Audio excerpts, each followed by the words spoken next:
Nakilala sa pangalang Justin Joseph Baisa, dugong Ilocano mula Bambang Nueva Vizcaya. Laman ako noon ng basketball court sa kalsada, kasama ko bangko sa Ibors Pingpingbok sa Estrada. Yo! What's up guys? This is your boy again, Daddy Kabul and your Daddy Ka-Vintage again guys. And nga guys, kamusta naman kayo guys? Kamusta naman tayong lahat guys? Siyempre guys, kung akong tatanungin nyo is all goods tayo guys. Medyo malungkot nga lang kasi matagal na akong hindi napag-flex ng ganito guys. Yan. So guys, sana okay din kayo dyan na nanonood ng aking video ngayon guys. Yan. Guys, pasensya na, humihingi ako ng sorry or pasensya, tama. Pasensya kasi nga guys is natagalan ang pag-flex ko ng aking mga vintage hits, mga vintage mga vintage hits, mga collection hits ko guys na sharing sa inyo is medyo natagalan guys. Kasi guys, alam nyo, simula nung after nag-Azerbaijan kami guys is medyo na busy. Siyempre, natambakan ako dun guys ng mga i-content ko ng mga ang dami ko actually na i-share pa sa'yo, nakapending na mga na i-content ko na i-share sa inyo guys. Kaso na aantala lang kasi guys. Kasi after Azerbaijan is na busy na ako guys. Then, pagkabalik namin is nakapasa naman kasi si Darling ng driving license niya dito guys. So, syempre every off namin para ma-practice ni Darling yung pagdadrive, nakita nyo naman sa mga previous vlogs ko guys, is nag-road trip kami guys. Yan. So guys, eto na guys, hindi ko nasasayangin tong oras na to kasi 3 days off ako ngayon guys. So, sunod-sunod siguro to na vlog guys, sunod-sunod to na vlog para matapos yung pending kasi alam ko for sure na madami pang parating na mga i-content ko na mga vintage hits at saka mga collection hits ko guys. Yan. So guys, ang uunahin ko ngayon guys kasi actually 18 na content ang na-pending sa akin guys sa mga vintage hits at saka mga collection hits sharing ko guys. Yan. So guys, last holidays, layo na, 'di ba? January, March na ngayon guys. Last January guys, December, January is ang dami nating natanggap na regalo sa ating mga mahal na kaibigan, sa mga kamag-anak guys. Yan. So guys, ang una kong i-share ngayon guys sa mga na-pending nating mga vintage hits at collection hits sharing ko guys is yung mga regalo sa atin guys ng ating mahal na mga kaibigan at kamag-anak guys. Yan. So guys, ito is isang items lang muna to guys, pero solid guys. Gustong gusto ko guys. As I've said guys, kung anong content ko is meron na kayong clue kung anong nasa background ko guys. O ano ba nasa background natin guys? Ayan o, Michael Jordan nagdadang. Wow. Yan yung reversible jersey ko na Jordan. Wow. Michael Jordan din na t-shirt guys. O Chicago Bulls guys. So obviously guys, alam nyo na kung anong i-share ko guys. Los Angeles Lakers guys. Yan, joke lang guys. Siyempre, it's all about Michael Jordan ngayon guys, ang i-share ko sa inyo guys. Pero bago ko i-share guys is magkukento muna ako guys. Ito guys, itong items na to is binigay sa akin ng ex-girlfriend guys. Ex-girlfriend ni Yan guys, yung sister-in-law ko. So sister-in-law, so tomboy siya guys, tomboy. Pero siyempre hindi tayo tawag na ito, nagde-discriminate. Pero siyempre tanggap natin yan. Tomboy, tanggap yan, pogi yan si Yan. Shout out Yan, nag-work siya ngayon sa Ates Restaurant yan. Pasyalan yung Ates Restaurant pala, promotion na din to guys, sa may Electro lang dito sa Abu Dhabi guys. Ang sarap din ng mga pagkain nila. Anyways guys, yan nga guys, is regalo nito ng ex ni Yan guys.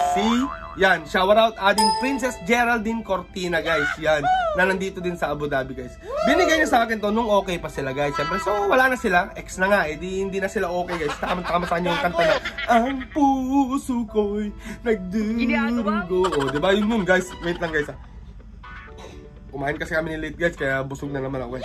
Yan nga guys, itong items na to na binigay sa akin last Christmas guys is gift na galing kay ading Princess Geraldine Cortina guys. Ito guys is gustong gusto ko at obviously nga talagang gustong gusto ko kasi sa background pa lang guys. So guys, hindi ko na patatagalin at alam kong nabitin kayo or inaantay nyo din ang mga videos kong ganito guys. So ano pang inaantay natin guys? Huwag natin patagalin. Let's go! At ito na nga guys, ang ating items na natanggap last December guys. Ang layo na, pero di ko na nga patatagalin guys. Ito na guys, ang flex muna natin guys yan. Oh my god.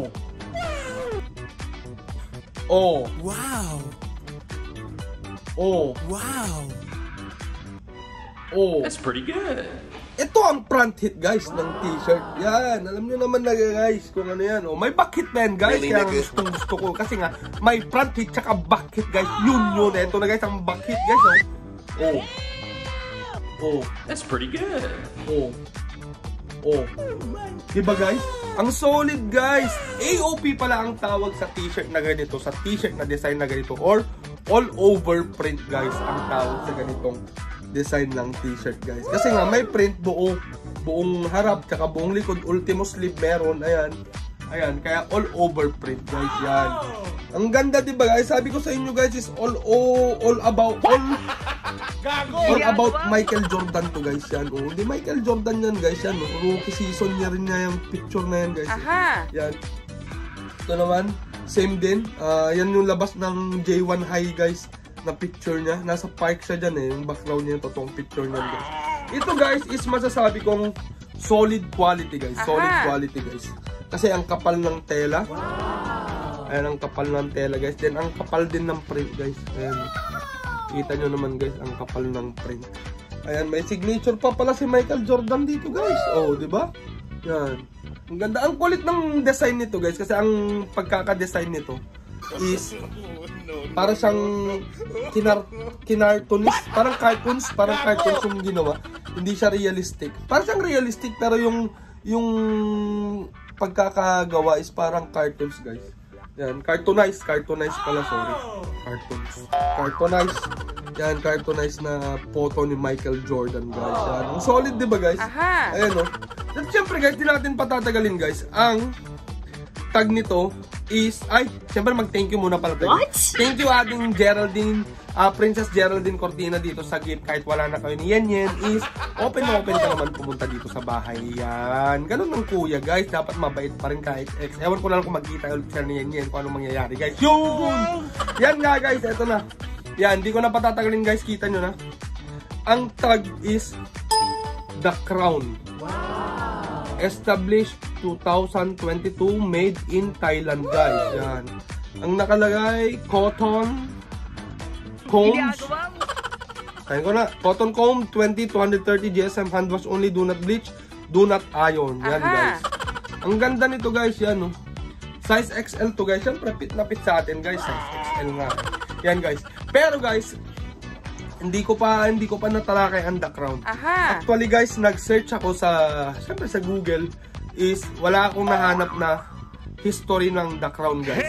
Pero kung made in Thailand to guys, legit to na bootleg guys, itong t-shirt na to guys. Kasi nga meron ako mga t-shirt guys. Ito ito made in Thailand to. So ibig sabihin bootleg na to guys.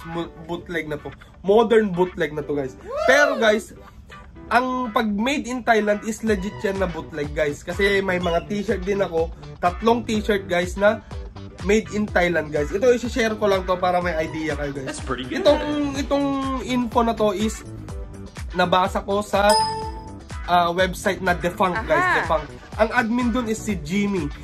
Ang Defunct guys is isang parang vintage community, open forum, pwede ka magtanong doon, sasagutin ni Jimmy. Ang talino nga ni Jimmy, alam niya lahat ang sagot doon sa mga tanong ng mga nagtatanong doon. Pero siguro meron din namang hindi niya nasasagot. Pero most of the questions sa Defunct na website guys, which is sinabi ko nga na isang vintage community forum, is nasasagot ni Jimmy guys. Yan, ang talino guys. So guys, proceed tayo. Kung made in Thailand to guys, is ibig sabihin, knowing na ang mga bootleg t-shirts ngayon is nanggagaling sa Thailand guys. Sa Thailand. So i-example ko na lang tong The Rocks guys. That's pretty good. Kasi meron akong 3 t-shirt na ang tag is The Rocks guys. The Rocks. Ayan oh. Made in Thailand din to guys. Yan. Made in Thailand din. Kung kita nyo. Yan. Made in Thailand. Ito yung isa.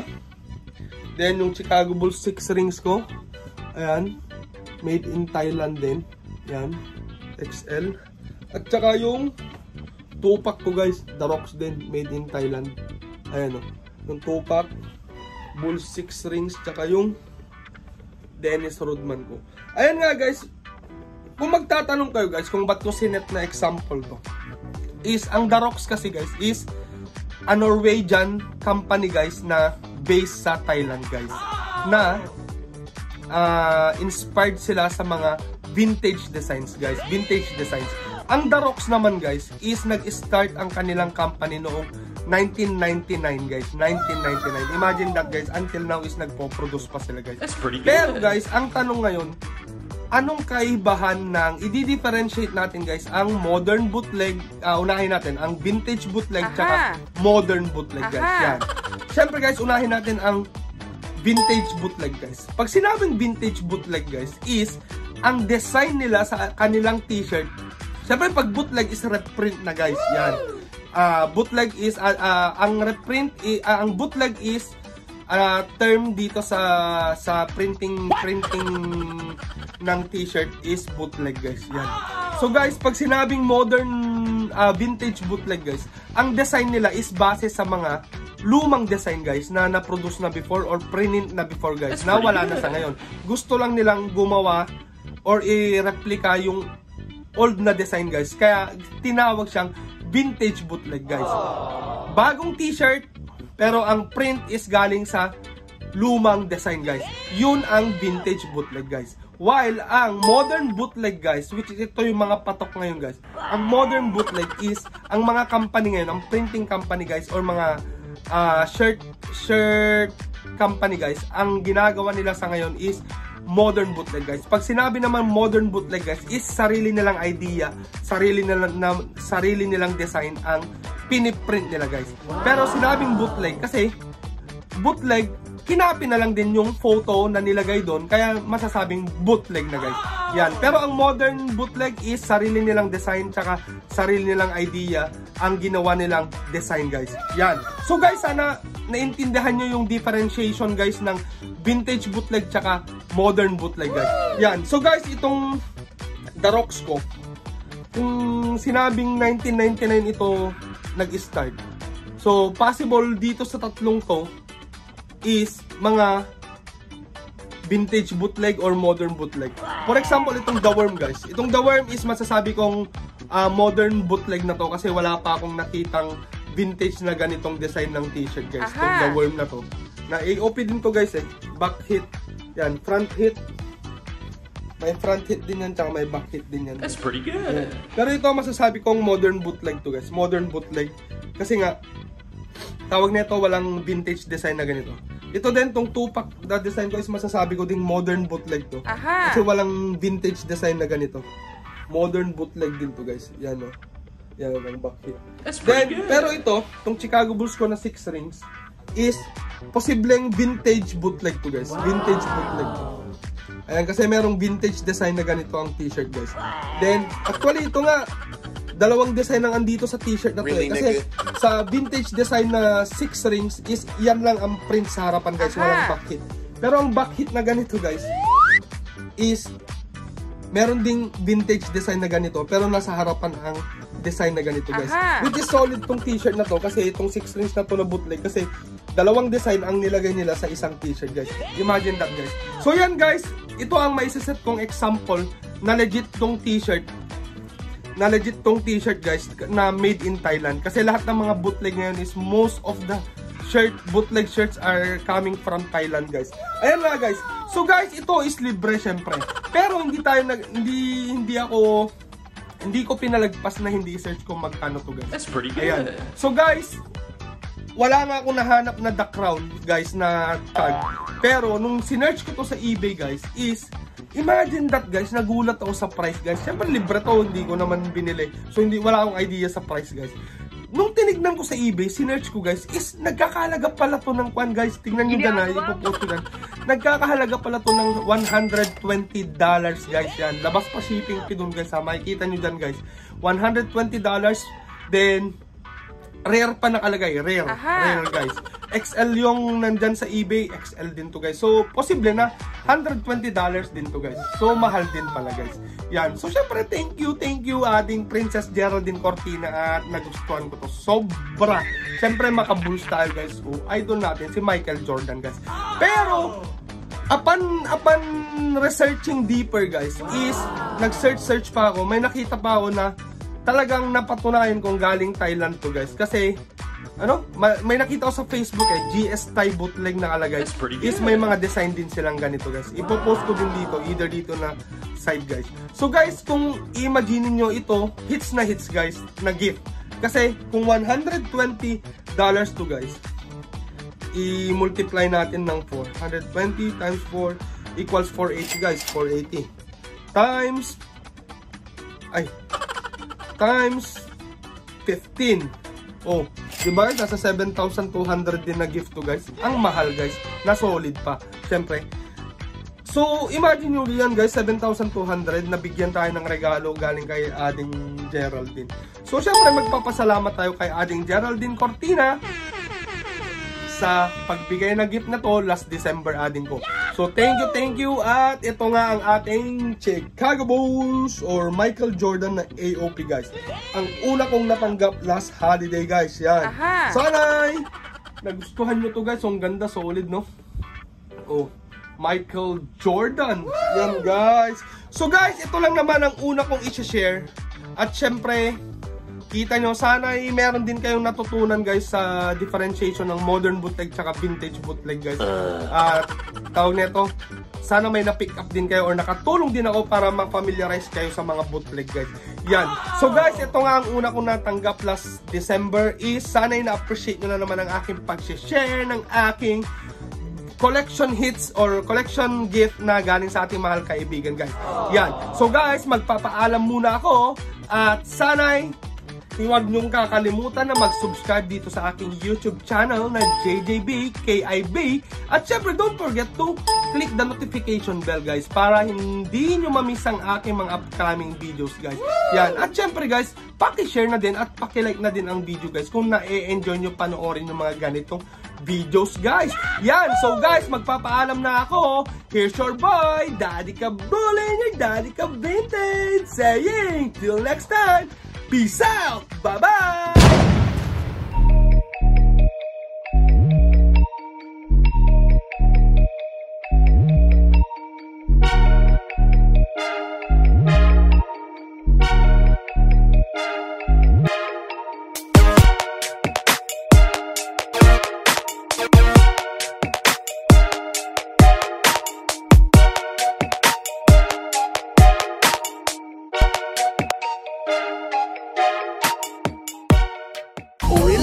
Baka naman ikay magtampo sa panahon kasi ngayon okay sa bamawan bibiyang ko. Yung angas ko kahit saan kayang-kayang dalhin, pero yung pagkahangin mo mukhang inborn yan mate.